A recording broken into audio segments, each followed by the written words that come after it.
मोहोळ तालुक्याच्या विकासासाठी, मोहोळ तालुक्याच्या भल्यासाठी आणि या मोहोळ तालुक्यावर होणाऱ्या अन्याया विरोधात, दडपशाहीच्या विरोधात आपण एकत्र राहण्याची भूमिका घेतली असताना जर तुम्ही त्यात मिठाचा खडा टाकून वेगळी चोल मांडायचा प्रयत्न करत असेल तर आज मी या व्यासपीठावरल्या नेत्यांना एक आव्हान करतो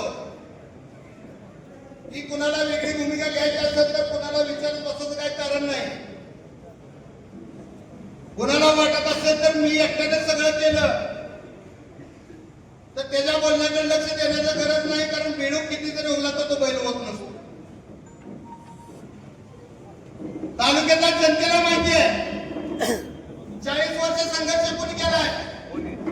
तालुक्याला जनतेला माहिती आहे की जीवाच्या प्राणाची भाजी आजपर्यंत कोणी लावली आहे.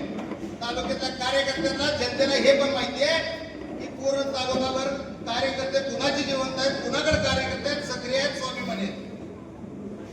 त्यामुळे कुणाकडे बोलण्याकडे लक्ष द्यायचं नाही. आज मी जरा सामोपचार आणि चांगल्या शब्दात मी फक्त एवढं बोलतोय, आपण एक ठिकाणी एका विचारानं कार्य करत असताना, आगामी स्थानिक स्वराज्य संस्थांना निवडणुका आपण सगळे मिळून लढत असताना, ज्येष्ठ नेत्यांच्या मार्गदर्शनाखाली आपण विजय घेत असताना, आपल्या कार्यकर्त्यांना त्या जागेवर संधी देऊन त्यांना विकासात आणत असताना, विकासाच्या प्रमुख ह्याच्यावर आणत असताना जर कुणी या एकीचं बळ मोडण्याचा प्रयत्न करत असेल, ही एकी तोडायचा प्रयत्न करत असेल आणि ते एकी तोडून आंबेडकरांचा फायदा करून देण्याचा विचार जर कोण करत असेल तर त्याला त्याची अवघात दाखवली जाईल.